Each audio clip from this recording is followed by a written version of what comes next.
On the news hour tonight, going across to judge the mood of the voters in Punjab.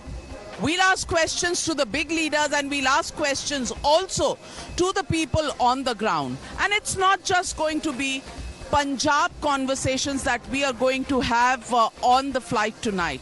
We are also going to ask questions on the mood in UP, where 2 phases down, Akhilesh Yadav already saying he's got 100 out of the 100 seats that have gone to the polls. And of course, international issues. What about Pakistan, China, Ukraine? All that coming up on the news hour. And we just take off for this interesting interview and mood of the people on the ground in Punjab.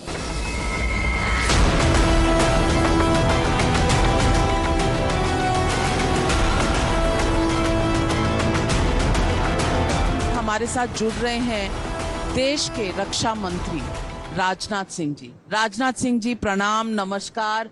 और times now Navbharat पर पहली बार आने के लिए बहुत बहुत धन्यवाद। Times now और टाइम्स नाउ नवभारत चुनाव पर बहुत पैनी नजर रखे हुए है और आप भी 5 प्रांतों में जाकर कैंपेन कर रहे हैं बीजेपी के लिए। मैं आपसे पूछना चाहती हूं कि आपका आकलन क्या है? कल उत्तराखंड और गोवा के चुनाव संपन्न हो गए।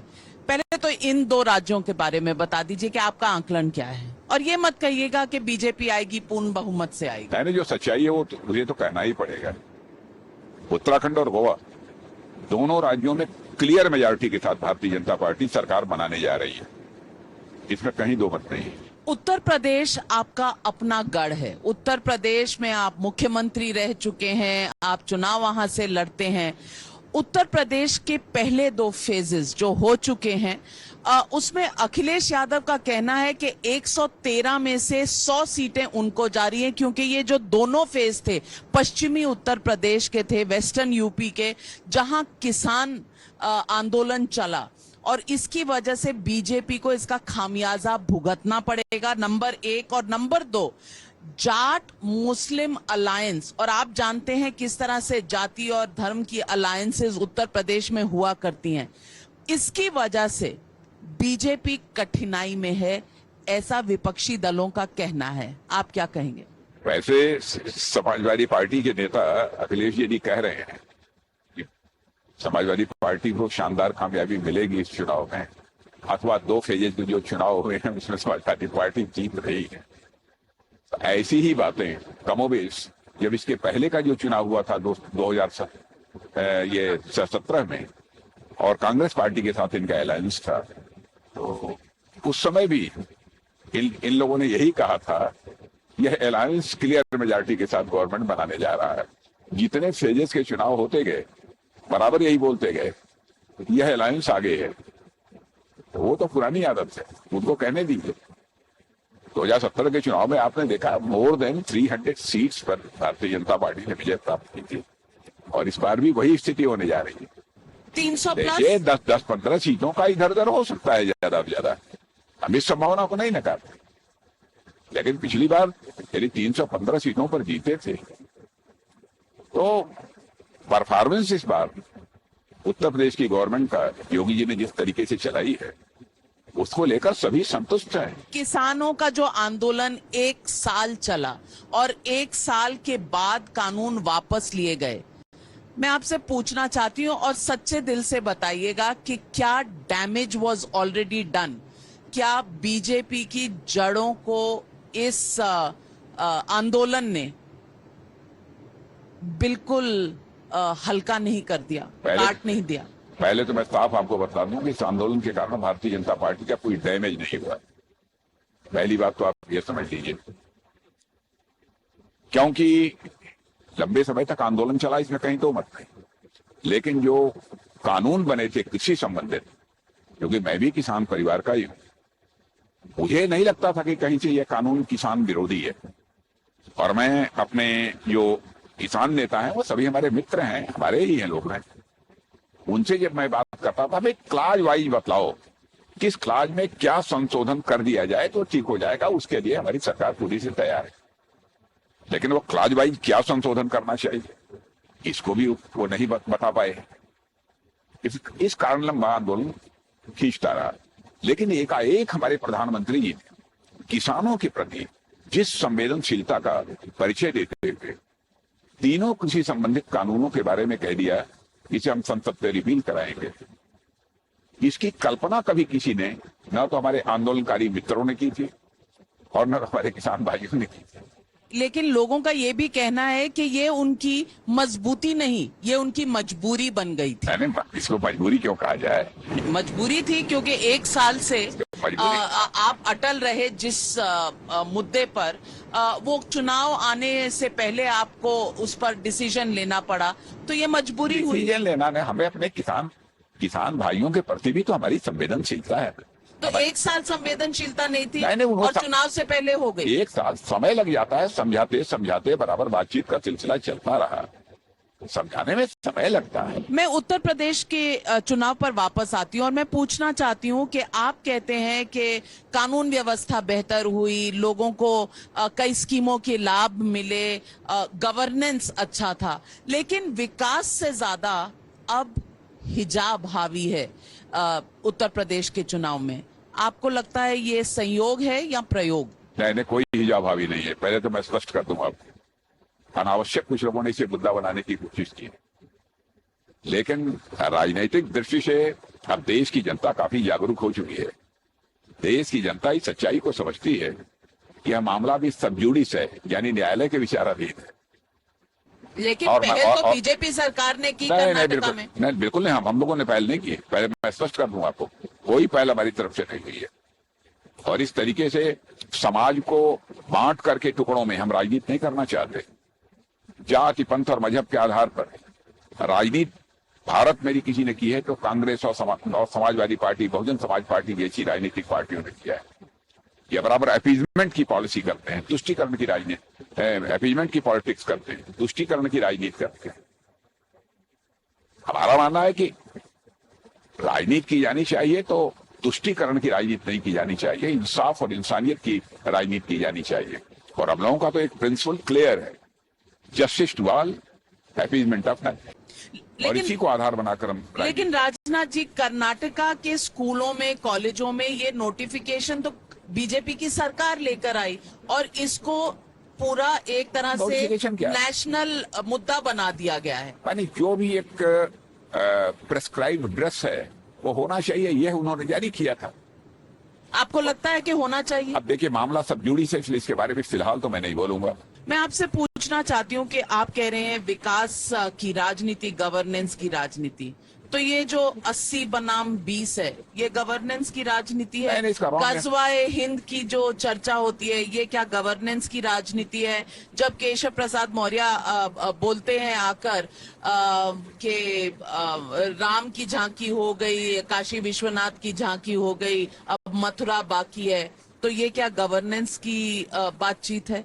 ये कौन से मुद्दे हैं? ये ध्रुवीकरण के नहीं है? मुझे लगता है कि स्टेटमेंट्स का कभी कभी रॉन्ग इंटरप्रिटेशन किया जाता है।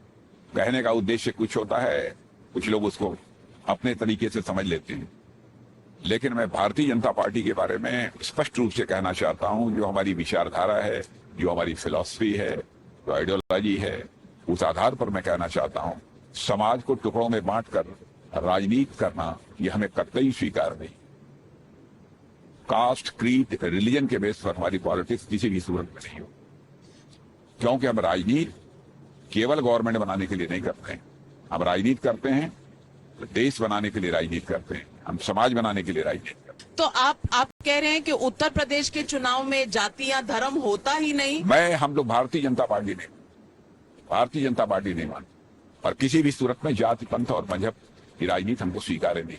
लेकिन राजनाथ जी, बीजेपी की तो पूरी पॉलिटिक्स, पूरी राजनीति 1990 से लेकर जो आपका राम मंदिर का एक राम मंदिर की बात को आप सीधे धर्म से जोड़ देती हैं। तो राम और हैं क्या? धर्म के प्रतीक है। सुनिए, राम हमारी आस्था के प्रतीक है। मर्यादा पुरुषोत्तम भगवान राम हमारी श्रद्धा के प्रतीक है। और यह बात सच है कि अयोध्या में उनका भव्य मंदिर था, विदेशी आक्रमणकारियों ने आकर उसे तोड़ा है, बाबर ने तोड़ा है। इस सच्चाई को कोई नकार नहीं सकता। और जब हमारी आस्था है, भगवान राम कहीं पैदा हुए थे तो वहीं पैदा हुए थे, तो वहां पर भव्य मंदिर के निर्माण के प्रति हमारी प्रतिबद्धता तो रहेगी ही रहेगी, इसको कोई नकार नहीं सकता। काशी विश्वनाथ को भव्य स्वरूप देने का काम या विश्वनाथ कॉरिडोर बनाकर हमारे प्रधानमंत्री ने जिस तरीके से उसे देश को समर्पित किया है, उसको इस नजरिए से नहीं देखा जाना चाहिए कि एक धर्म विशेष का मंदिर है, इस कारण जो है उन्होंने ऐसा कर दिया। इस नजरिए से नहीं देखा जाना चाहिए। मैं आपसे, हम पंजाब की तरफ जा रहे हैं, मैं आपसे पंजाब के बारे में भी सवाल पूछना चाहती हूँ। क्या किसानों का मुद्दा पंजाब की राजनीति पर भी हावी नहीं होगा, और क्या बीजेपी को बैकफुट पे होना पड़ेगा पंजाब में? कोई प्रश्न ही नहीं। पंजाब के लोग बहुत जागरूक लोग हैं और पंजाब का कंट्रीब्यूशन इतना बड़ा है आजादी हासिल करने में। शौर्य, पराक्रम और साहस के मामले में भी पंजाब के लोगों ने जो अपनी एक मिसाल बनाकर रखी, उसकी इज्जत शीश झुकाकर भारतीय जनता पार्टी करती। और आंदोलन का जहां तक प्रश्न है, आंदोलन समाप्त हो गया। आज वहां का किसान खुश है। मिनिमम सपोर्ट प्राइस, न्यूनतम समर्थन मूल्य पर जो भी उसका धान गेहूं खरीदा जाता है, अब सीधे सीधे उसके अकाउंट में पूरा का पूरा पैसा पहुंच रहा है। लोगों ने इसकी प्रशंसा की है। आप पंजाब जा रही हैं, पंजाब के लोगों से बात करके देखिए। लेकिन इतने सालों से आपने शिरोमणि अकाली दल के साथ एक अलायंस चलाई, जिसमें हमेशा वो सीनियर पार्टनर रहे, आप जूनियर पार्टनर रहे। कल प्रधानमंत्री ने इसकी चर्चा भी की थी। अब जैसे ही किसान आंदोलन समाप्त हुआ, उसके बाद कैप्टन अमरिंदर सिंह, जिनकी वजह से पहले आरोप लगाए जाते थे कि किसान आंदोलन वहां से यहां आया है दिल्ली में, अब वो आपके अलायंस पार्टनर हैं। मैं पूछना चाहती हूं कि क्या बीजेपी का कोई वजूद है, कोई अस्तित्व है पंजाब में कि वो हमेशा एक ऐसा अलायंस पार्टनर ढूंढता रहता है जो उसका कोई वजूद वहां क्रिएट कर? नहीं, अब पंजाब की जनता ने इस सच्चाई को समझ लिया है। पंजाब को ये सब सारा जो अलायंस का चक्कर था, और चाहे श्रोमणी अकाली दल हो अथवा कांग्रेस पार्टी हो, ये पंजाब को डेवलप नहीं होने दिया। और इकोनॉमी की साइज की दृष्टि से भी देखें तो पंजाब अभी बहुत पीछे है, अर्थव्यवस्था के आकार के मामले में भी। और लोग इस सच्चाई को समझते हैं। गुड गवर्नेंस देने वाली, यानी अच्छी सरकार चलाने वाली कोई राजनीतिक पार्टी इस देश में है तो अकेली वह भारतीय जनता पार्टी है। इसलिए भारतीय जनता पार्टी और अलायंस को पंजाब की जनता इस बार पूरा समर्थन देगी। और हम सरकार पंजाब में बनाने जा रहे हैं। सरकार बना लेंगे। लोग कह रहे हैं हंग असेंबली होगी। अगर वहां कंपटीशन है तो कांग्रेस और आम आदमी पार्टी के चुनाव के बाद मिलेंगे। आम आदमी पार्टी आगे नहीं चल रही। अरे आम आदमी पार्टी क्या बात कर, आम आदमी पार्टी को जो है दिल्ली में सरकार चलाना है उसके लिए मुश्किल है। अब वो कहते हैं कि हम नशाबंदी कर देंगे, हमारी सरकार आएगी पंजाब में। तो आम आदमी पार्टी नशाबंदी करेगी? यहाँ सब दिल्ली में शराब की दुकानें सब खुली हुई हैं, वो क्या नशाबंदी करेगी? आपकी जो कंपटीशन है सरकार बनाने के लिए पंजाब में, अगर आप समझते हैं आप सरकार बनाने के कहीं करीब भी आ सकेंगे, तो वो कांग्रेस से है या आम आदमी पार्टी से है? अरे किसी से नहीं है। हम ये नहीं देखते किससे कंपटीशन है। दोनों लड़ रहे हैं।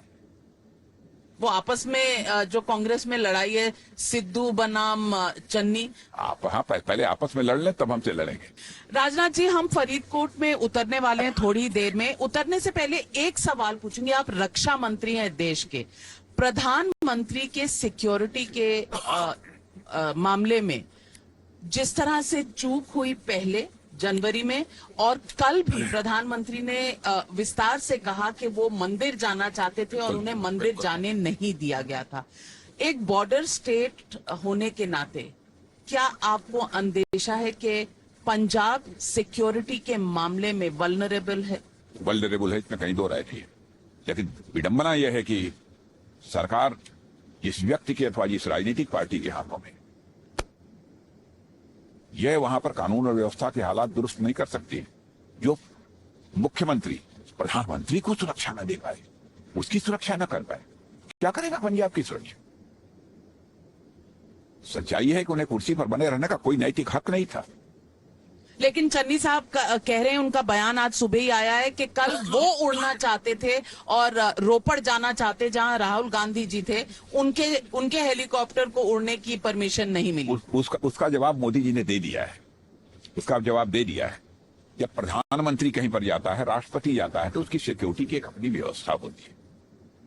उनके समय के भी जब प्रधानमंत्री जाते थे, राष्ट्रपति जी जब जाते थे, तो वह जो भी व्यवस्था सुरक्षा की होती थी, प्रायोरिटी मिलती है। हाँ, स्वाभाविक है, प्रायोरिटी उसको मिलती है, देनी ही चाहिए। तो आपको लगता है इस पर राजनीति जो हो रही है? बिल्कुल नहीं, राजनीति नहीं की जानी चाहिए। लेकिन राजनीति हो रही है, ये आप मानते हैं? राजनीति को अब कोई मुद्दा शेष नहीं बचा है। डेवलपमेंट इन लोगों ने कभी किया नहीं। कानून और व्यवस्था के मोर्चे पर पूरी तरह से विफल रहे। अराजकता बढ़ती ही चली गई, ड्रग्स का कारोबार बढ़ता ही चला गया, नौजवानों की जिंदगी को इन लोगों ने बर्बाद किया है। इतना बड़ा अपराध किया है कि ये पंजाब के लोग इस बार माफ नहीं करेंगे। लेकिन दलित मुख्यमंत्री हैं, इसलिए वोट दो, कांग्रेस पार्टी कहती है। अरे कोई सहारा नहीं बचा तो यही कहेंगे। तो चलिए, अब फरीदकोट के लोग क्या कहते हैं और फरीदकोट में आपकी रैली क्या कहती है, ये देखेंगे जैसे ही हम नीचे उतरते हैं। और उसके बाद दौर है मुक्तसर का भी और डेराबस्सी का भी। अभी पंजाब का तापमान, टेम्परेचर ऑफ इलेक्शंस हम चेक करेंगे पंजाब की जमीन पर उतर। जी, आपने 2 रैलीज कर ली, एक फरीदकोट में, एक मुक्तसर में, और आपने एक चीज वहां स्टेज से कही, और आपने कहा कि चन्नी जी एक ऐसे सेनापति हैं जिनके आगे पीछे सेना नहीं है। इस बात से आपका निशाना किस तरफ था? निशाना किसी के ऊपर साधने का मेरा उद्देश्य नहीं था। सच्चाई है कि किसी चीफ मिनिस्टर को जिस तरीके से अपनी कैबिनेट का सपोर्ट होना चाहिए और अपनी पार्टी का सपोर्ट होना चाहिए, वो नहीं है। क्योंकि आपस में ही पार्टी अध्यक्ष और चीफ मिनिस्टर दोनों बराबर जिस तरीके से लड़ रहे हैं, तो मैं ही नहीं देख रहा हूं, बल्कि पंजाब और सारा देश देख रहा है। नवजोत सिंह सिद्धू की बात अगर होती है, मेरा ये मानना है कि जिस पॉलिटिकल पार्टी में डिसिप्लिन नहीं है, वो पॉलिटिकल पार्टी गवर्नमेंट में आकर अपनी स्टेट का भला करेगी, इसकी कल्पना भी नहीं की जा सकती। नवजोत सिंह सिद्धू की बात होती है तो हमेशा उनके पाकिस्तान प्रेम की बात होती है। आप रक्षा मंत्री हैं, मैं पाकिस्तान प्रेम पर यह सवाल पूछना चाहती हूं कि कल इमरान खान साहब ने एक इंटरव्यू दिया CNN को, और उसमें उन्होंने कहा है कि भारत को और पाकिस्तान को बैठकर कश्मीर का मुद्दा सुलझाना पड़ेगा। इस पर आपकी क्या राय? नहीं, देखिए, कश्मीर का जहां तक सवाल है, कश्मीर भारत का ही ये हिस्सा है। इस पर बातचीत क्या होगी? बहुत अन्य सारे मुद्दे हैं। बात उनको करनी है तो आतंकवाद के मुद्दे पर बात करें, अथवा पहले आतंकवाद समाप्त करें तब बात करें। पहले टेररिस्ट कैंप अपने यहाँ से समाप्त करें, आतंकवादियों को भारत भेजने का जो सिलसिला है उसको रोकें, उसके बाद बैठकर बातचीत कर लेंगे। बातचीत करने में कोई आपत्ति नहीं। राजनाथ सिंह, लेकिन अब जम्मू कश्मीर के इशू पर क्या बात करेंगे? बात करनी है तो पाक ऑक्युपाइड कश्मीर पर बात होनी चाहिए। तो पाक ऑक्युपाइड कश्मीर पर तो एक स्टेटमेंट भी पार्लियामेंट में दिया था गृह मंत्री ने, और कहा था कि ना सिर्फ कश्मीर हमारा है, हम POK भी लेकर रहेंगे। तो 2024 से पहले होगा? नहीं, ये स्टेटमेंट एक बार नहीं, रेजोल्यूशन पार्लियामेंट कई बार कर चुका है, पर लेना तो बाकी है POK। हाँ, वो तो मैंने रेजोल्यूशन तो है हमारा, संसद का रेजोल्यूशन है, किसी एक पॉलिटिकल पार्टी का नहीं है। पर ये होगा कब? ये होगा कब? देखिए, ये सब बहुत सारी चीजें ऐसी होती हैं जो कि भविष्य के गर्भ में छिपी रहती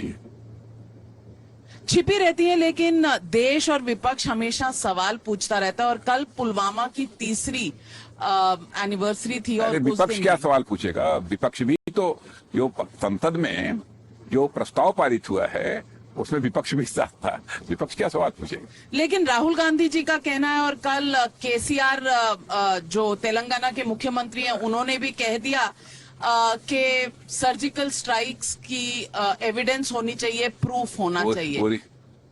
मैं आपसे सवाल ये पूछना चाहती हूँ कि अब इस बात को 3 साल हो गए, आपकी सरकार डिटेल में कोई प्लानिंग की या प्रोसीजर की बात नहीं कर रहा, लेकिन हुआ क्या था, क्या ये देश को बताना नहीं चाहिए? नहीं नहीं, मैं तो बोल ही रहा हूं ना क्या हुआ था। इससे ज्यादा जानने की क्या जरूरत? कितने लोग मारे थे, कितने लोग मारे थे, ये तो आज नहीं नहीं, ये कभी अब चाइना और भारत के बीच जो हुआ है अथवा दुनिया किसी दूसरे देश के बीच होता है, कोई ये कहता है कितने लोग किधर के मारे गए? कोई किसी ने बतलाया है कि इतने हमने मारे? तो आपने चाइना की बात करी तो मैं कहूंगी कि गलवान का मुद्दा भी कई बार उठता है। हाँ। और कहा जाता है कि हमेशा आरोप आप पे और आपकी सरकार पे लगता रहता है कि हमने जमीन उन्हें दे दी है। इस पर कभी कोई डिटेल में पार्लियामेंट में स्टेटमेंट और क्या स्थिति है अरे क्या- बॉर्डर एरिया को लेकर, ये कभी देखिए, जाहिर क्यों नहीं होता? एंटनी साहब जो फॉर्मर डिफेंस मिनिस्टर रहे हैं और शरद पवार साहब, दोनों को के साथ बैठकर, मैं भी बैठा हुआ था, आर्मी चीफ और आर्मी के कुछ ऑफिसर्स भी थे, उन्होंने प्रॉपरली ब्रीफ कर दिया। इतना आश्वस्त रहिए, भारत का मस्तक झुकने नहीं पाएगा, भारत का मस्तक ऊंचा रहेगा। अरुणाचल से अभी एक बच्चे को भी अगवा कर लिया गया था और चाइना को लेकर हमेशा ये अंदेशा बना रहता है कि चाइना हम पर हावी है, उनका इंफ्रास्ट्रक्चर बन रहा है। अरुणाचल से लेकर लद्दाख तक कहीं ना कहीं भारत की जो बॉर्डर एरिया है, आप आज ये दावे के साथ कह सकते हैं उसका हर इंच महफूज है? एकदम पूरी ताकत लगा देंगे कि हर एक इंच महफूज रहे। लेकिन फिर भी वो हमारे लोग उठाकर ले जाते हैं। ले गए तो वापस भी तो तुरंत किया उन्होंने। 14 राउंड टॉक्स के हो अब मैं चुके हैं। उसके भी क्या रहे हैं, पर उसकी मैं चर्चा नहीं कर सकता पब्लिकली, कैसे हुआ क्या हुआ। ये मालूम है कुछ तो नहीं, बता। नहीं बतलाया जा सकता है। हम क्या करते हैं ये भी मैं नहीं बतला सकता। और तो ये रिएक्शन था उनका? जो लोग शासन में रह चुके हैं और जिन्होंने कि Bharat China relations, Bharat China के बीच जो कुछ भी होता है इसकी जानकारी होगी, मैं समझता हूं कि वो भी मेरे संबंध में नहीं बोलेंगे। आप कह रहे हैं कि आपने एके एंटनी साहब पूर्व रक्षा मंत्री और शरद पवार जी को हाँ, ब्रीफिंग मैं दी है, ब्रीफ किया। तो क्या आपका कहना यह है कि वो राहुल गांधी को कन्विंस नहीं कर पाए हैं? आपने उन्हें सारी इंफॉर्मेशन दी थी। राहुल गांधी ये सवाल बार बार क्यों उठाते हैं? दोनों फॉर्मर डिफेंस मिनिस्टर से सारे बॉर्डर की स्थिति को अच्छी तरह से वो लोग समझते हैं, दोनों लोग सीजन पॉलिटिशियंस हैं। राहुल गांधी नहीं समझते? नहीं, ये फॉर्मर डिफेंस मिनिस्टर रह चुके हैं। मैंने कहा ना, मैं किसी को ये नहीं कहना चाहता कि वो नहीं समझते। पर ये मुद्दा उठता रहता है, क्यों चाहे उठाते? पार्लियामेंट हो या उसके बाहर हो। मैंने कहा ना, मैंने ब्रीफ कर दिया है। देश की सुरक्षा, देश की एकता, संप्रभुता और अखंडता के सवाल पर पॉलिटिक्स नहीं होनी चाहिए, सारे देश को एकजुट होना चाहिए। तो ये पुलवामा का प्रूफ जो मांगते हैं कि उसके बाद सर्जिकल स्ट्राइक्स हुई थी, क्या हुआ था, आपको लगता है अभी सही समय नहीं है और कुछ विस्तार से बताने का? विस्तार से बताने का, देखिए, केवल जब कभी दो देशों के बीच विवाद होता है तो वो केवल दो देशों के विवाद तक ही सीमित नहीं होता है, ये पूरी इंटरनेशनल डिप्लोमेसी के साथ ये लिंक्ड होता है। पहले बहुत सारी ऐसी बातें होती हैं जिस पर कि कमेंट नहीं किया जा सकता अथवा डिस्क्लोज भी नहीं किया जा सकता। क्या केवल दो देशों के बीच का वो मामला नहीं होता है, यानी दो देशों के बीच संघर्ष होता है, यह इंटरनेशनल डिप्लोमेसी से भी लिंक्ड है। इस दौर में जब हम बात कर रहे हैं तो यूक्रेन और रशिया के बीच टेंशन बहुत ज्यादा है और अंदेशा ये है कि रशिया कभी भी यूक्रेन पर आक्रमण कर सकता है, ऐसा कुछ विशेषज्ञों का कहना है। भारत इसमें कहाँ है? भारत यही अपेक्षा करता है कि सभी पक्ष संयम से काम लें, धैर्य न खोएं, समस्याएं हैं तो बातचीत के द्वारा उसे सुलझाने की कोशिश करें। और ये दोनों देश किसी तीसरे मध्यस्थ की आवश्यकता महसूस करते हैं, कोई उसमें मीडिएटर के रूप में आए हैं, जिस पर सहमत हो उसको मीडिएटर भी मान सकते हैं, तो आपस में बैठकर रिजॉल्व करें। लेकिन ये तो बहुत क्लियर हो गया है कि यूक्रेन और यूनाइटेड स्टेट्स एक तरह से एक तरफ हो गए हैं और रशिया दूसरी तरफ है। एक तरफ यूनाइटेड स्टेट्स ऑफ अमेरिका, एक तरफ भारत का पुराना दोस्त रशिया। भारत को अगर पोजीशन लेनी होगी तो क्या पोजीशन हो? यह काल्पनिक प्रश्न है, इसलिए इस प्रश्न का उत्तर नहीं दूंगा। पर ये इतना काल्पनिक भी नहीं है। मैंने है काल्पनिक कुछ इसमें से रशिया एक तरफ है, ये काल्पनिक नहीं है। यूएस और यूक्रेन एक तरफ है, ये काल्पनिक नहीं है। और दोनों में टेंशन इतनी बड़ी क्या करेंगे, कैसी परिस्थितियां पैदा होंगी, जो भी एक जिम्मेदार राष्ट्र की का रोल होना चाहिए, उसी जिम्मेदार राष्ट्र की ही हम भूमिका निभाएंगे। लेकिन भारत एक रिस्पॉन्सिबल दोनों तरफ आपके एलाइज हैं, एक तरफ यूएस, एक तरफ रशिया। एक को चुनना पड़ेगा तो कौन बड़ा दोस्त है? तो मैंने कहा ना कि रिस्पॉन्सिबल स्टेट का जो रोल प्ले करना चाहिए वो रोल प्ले करेंगे। राजनाथ जी, मैं पूछना चाहती हूँ कि पिछले 2.5-3 साल होने वाले हैं जब से आप रक्षा मंत्री हैं। सबसे बड़ा चुनौतीपूर्ण आपके लिए समय कौन सा था इन 2.5 सालों में? हर चुनौती का मुकाबला करने की यदि दिल में कुव्वत है ना, कोई चुनौती बड़ी नहीं लगती। लेकिन इस वक्त दूसरी चीज, हमारा प्राइम मिनिस्टर भी बहुत ही मजबूत कलेजे का प्राइम मिनिस्टर। लेकिन जब सब लोग कहते हैं, विपक्ष कहता है कि 56 इंच कहाँ गए, 14 राउंड टॉक हो गए, लोगों को कहीं भ्रम नहीं होना चाहिए। 56 इंच का सीना था, वो 56 इंच का है, और वही 56 इंच का सीना जहां कार्रवाई करने की जो जरूरत होती है उसमें कभी पीछे नहीं रहता। उसने कदम उठाए हैं, इफेक्टिव स्टेप्स रहे हैं, हमारे कामयाबी हासिल की है। हमारे देश में अमर जवान ज्योति को लेकर भी बहुत कंट्रोवर्सी रही है। क्या ये जरूरी था कि अमर जवान ज्योति बुझाई जाए और उसे वॉर मेमोरियल में लिए जाए? कोई कंट्रोवर्सी नहीं। कंट्रोवर्सी तो थी, बुझाई नहीं गई। वहां की लौ लागत दोनों एक जगह स्थान पर मिला दिया गया। क्या ये जरूरी था?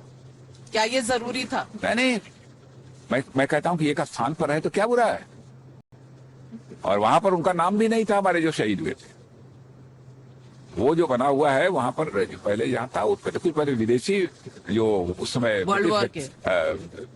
जो ब्रिटिश फोर्स थी अथवा अन्य दूसरी फोर्सेस थी, उनके लोगों के नाम है। यहाँ पर तो हमारे देश में जितने भी अब तक शहीद हुए हैं देश की रक्षा करते हुए, सभी का पूरा नाम अंकित है। वही ज्वाला हमारी जलती है। तो राजनाथ जी, जब कांग्रेस पार्टी कहती है कि वो छत्तीसगढ़ में अमर जवान ज्योति दोबारा बनाएगी, तो क्या ये पॉलिटिकल पॉइंट है, राजनीतिक मुद्दा है, या ये एक ईगो टसल है? बहुत ही दुर्भाग्यपूर्ण यह है कि इस प्रकार के इश्यूज पर भी कंट्रोवर्सी क्रिएट करने की कोशिश की जाती है। कंट्रोवर्सी नहीं क्रिएट की जानी चाहिए। और शहीदों के प्रति तो किसी एक पॉलिटिकल पार्टी को क्या, सारे देश को नतमस्तक रहना चाहिए उनके सम्मान में। आपकी पार्टी पर यह भी आरोप लगता रहता है कि आप जनता के मुद्दे नहीं उठाते। महंगाई हो, बेरोजगारी हो, गरीबों को किस तरह से सहूलियतें पहुंचानी है, लेकिन आप नेशनलिज्म, पेट्रियोटिज्म, राम, कृष्ण, इन चीजों के मुद्दे उठाने की क्या बात। हम तो सत्ता में हैं, हम करते हैं। आवास की समस्या गरीबों की, उसके लिए किया है। गैस सिलेंडर पहुंचना चाहिए, उसके लिए किया है। लेकिन आज भी जनता में लोग कहते हैं कि गैस सिलेंडर बहुत महंगा है। सुनिए, बिजली उनके घरों में पहुंच रही है, इसकी हम व्यवस्था करते हैं। आयुष्मान भारत का कार्ड उनकी सेहत को ठीक रखने के लिए करते हैं, मुफ्त में सुविधा मुहैया कराते हैं। हर घर में नल होना चाहिए, नल में जल आना चाहिए।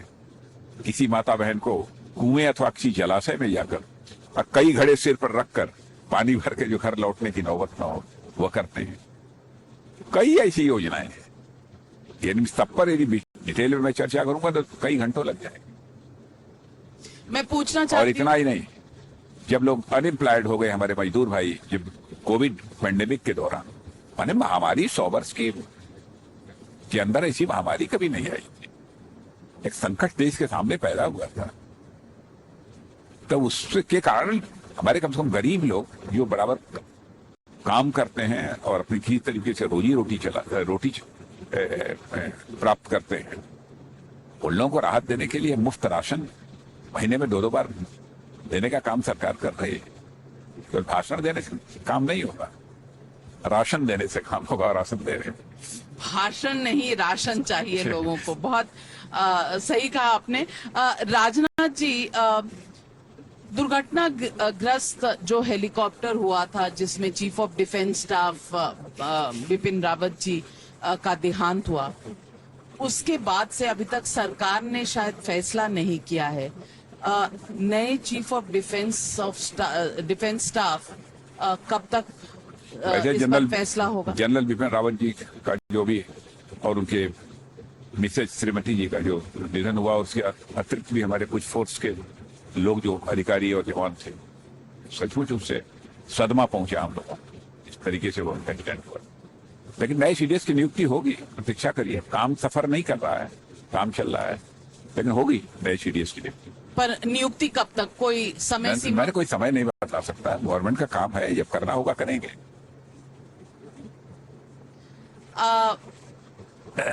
एक सवाल पूछूंगी क्योंकि हम इलेक्शन के दौरे पर हैं।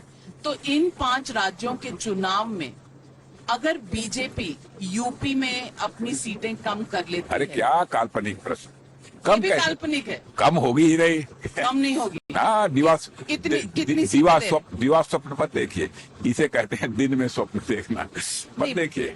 अखिलेश जी को तो कृष्ण जी का स्वप्न आया था, उसमें वो जीत रहे थे। मैंने वो चुनाव में आया होगा उसको। तो कितनी सीटें आएंगी बीजेपी को? बीजेपी को कितनी सीटें? हमारे यहाँ भी, हमारे भी एक सांसद है, उनको भी स्वप्न आया था। तो कितनी सीटों का स्वप्न आया था? स्वप्न आया था एकदम बिल्कुल क्लियर मेजॉरिटी। और उनको जो स्वप्न आया था, मुझे नहीं आया था, हमारे यहाँ के जो सांसद है उनको जो स्वप्न आया था, राज्यसभा के सांसद हैं, उनको स्वप्न आया था कि इतनी सीटें पिछली बार प्राप्त हुई थी, कमोबेश वही सीटें रहे। और उत्तराखंड जीतेंगे। वहां तो प्रथा रही है, एक बार बीजेपी एक बार कांग्रेस। उत्तराखंड ने कभी किस साल में रिपीट नहीं किया? नहीं, हम लोगों ने कहा कि उत्तराखंड का डेवलपमेंट चाहते हैं तो कुछ समय तक एक अस्थायी गवर्नमेंट होनी चाहिए, 10-15 वर्ष। और ये बात लोगों को अपील करती है। लोग इस हकीकत को समझते हैं कि एक बार उसको एक बार इसको, माने इस उससे बाहर आना चाहिए। और गोवा में लोग कहते हैं कि सीटें जितनी मर्जी आए, सरकार बीजेपी इसलिए बना लेती है क्योंकि हॉर्स ट्रेडिंग कर लेती है। नहीं, हॉर्स ट्रेडिंग वगैरह नहीं। पिछली बार ऐसी ही बनी थी मणिपुर और गोवा। अरे लोग खुद ही जिसको आना होता आते हैं। और वैसे इस बार तो क्लियर मेजॉरिटी मिलने जा रही है। और मणिपुर, आप कल मणिपुर में थे? मणिपुर में तो एकदम बिल्कुल क्लियर है, कोई सवाल ही नहीं, वहां भी कोई संकट नहीं। आपके यहाँ टिकट्स के बंटवारों पर बहुत आक्रोश था। मैं कल मणिपुर में था, बहुत ही मैंने सारी जानकारी प्राप्त की क्या हो रहा है। कल जब मैं गया था, फ्लैग होस्टिंग का दिन था वो। अब फ्लैग होस्टिंग बहुत ही बिल्कुल जैसे त्योहार मनाया जाता है उस तरीके से लोग मनाते हैं। और फ्लैग होस्टिंग करते हैं एकदम बिल्कुल मुहूर्त देखकर, उसे 1 सेकंड भी इधर उधर न होने पाए, कोशिश लोगों की यही रहेगी। सवाल पब्लिक का, पर मैं 4 सवाल जो पब्लिक ने पूछे हैं वो पूछना चाहती हूँ। सबसे पहला सवाल जो पब्लिक का है वो ये है कि बीजेपी महंगाई के लिए क्या कर रही है, महंगाई कम करने के लिए। कोविड पैंडेमिक की एक क्राइसिस थी, इतनी बड़ी क्राइसिस, स्वाभाविक है कि उसका अर्थव्यवस्था के ऊपर असर पड़ेगा, इसमें कहीं दो राय नहीं। देश की जनता राजनीतिक दृष्टि से काफी जागरूक हो चुकी है, चीजों को समझती है और लोगों को विश्वास है कि मोदी जी भारत के प्रधानमंत्री हैं। इस चुनौती पर भी वो विजय प्राप्त करेंगे। दूसरा सवाल, और दूसरी चीज, हमारे यहां तो एक पैंडेमिक की इतनी बड़ी क्राइसिस थी, तब यह स्थिति पैदा हुई है। 5 point something rate of inflation, 6.01। अरे मैंने कहा 6.01 होगा, लेकिन डबल डिजिट में कांग्रेस के रिजीम में पहुंचा है, जबकि कोई क्राइसिस नहीं थी कंट्री के साथ। इसको भूलिए मत। लोगों का ये भी पब्लिक से, लेकिन आम लोगों को राहत मुहैया करा रहे हैं, यह बात भी ध्यान में होनी चाहिए। पब्लिक का एक और सवाल ये है कि अगर विकास का इतना कार्य हो रहा है और विकास ही आपका मुख्य मुद्दा है उत्तर प्रदेश में, तो ये हिजाब की बातें बीजेपी के कई नेता क्यों करते हैं? नहीं, दूसरे लोग बोल रहे हैं, हम लोग कहाँ हिजाब वगैरह की बात बोल रहे हैं। तो ये ध्रुवीकरण नहीं है? नहीं, हिजाब तो वो लोग कर, ध्रुवीकरण की राजनीति तो करती है सारी अपोजिशन की पार्टीज कर रही है। हम लोग ध्रुवीकरण की पोलराइजेशन की पॉलिटिक्स नहीं करते। हम लोगों का प्रिंसिपल साफ है, justice to all, appeasement of none. Rajnath ji, जाते जाते बस एक सवाल पब्लिक का, इस चुनाव से मैसेज क्या है? क्योंकि ऑपोजिशन में एक कंपटीशन चल रहा है। ममता बनर्जी कहती है कांग्रेस को हटना चाहिए, उनको मुख्य ऑपोजिशन पार्टी होना चाहिए। दूसरी तरफ आम आदमी पार्टी धीरे धीरे कांग्रेस की जगह लेती जा रही है कुछ राज्यों में। तो 2024 के लिए इन चुनाव से क्या मैसेज रहेगा? कांग्रेस की सारी जगह तो हम लोगों ने ले ली है, बचा किसके लिए? विपक्ष में आम आदमी पार्टी भी ले रही है, तृणमूल भी ले रही है उनकी जगह। अरे ठीक है, कुछ ना कुछ पॉलिटिकल पार्टी तो हेल्दी डेमोक्रेसी में रहनी ही चाहिए। तो इस चुनाव में मैसेज 2024 का क्या रहेगा? 2024 में क्लियर है, यही सवाल लोगों ने उस समय भी पूछा था 2019 में क्या होगा। हम लोग कहते थे पहले ज्यादा सीटें आएंगी, लोग विश्वास नहीं करते। 2024 में इससे भी ज्यादा सीटें आएंगी लोकसभा, 303 से ज्यादा। हाँ जी। अगर कॉन्फिडेंस हो तो राजनाथ सिंह जी जैसा, क्योंकि उन्हें ना इन 5 राज्यों के चुनाव में कोई मुश्किल नजर आ रही है और 2024 भी लगभग तय ही समझ रहे हैं। और दूसरी चीज, कॉन्फिडेंस जो नहीं होगा वो न चुनाव जीत सकता है और न जंग जीत सकता है। तो जंग किसके साथ होने जा रही है? अब मैं बात कह रहा हूँ, हो ही तो कॉन्फिडेंस है चुनाव भी जीतने का, जंग भी जीतने का। देखेंगे 10 मार्च को क्या होता है, और 10 मार्च को टाइम्स नाउ और टाइम्स नाउ नवभारत पर देखते रहिएगा, क्योंकि सबसे सटीक रिजल्ट हम ही लेकर आएंगे। On board the aircraft with Union Defense Minister Rajnath Singh, Navika Kumar for Times Now.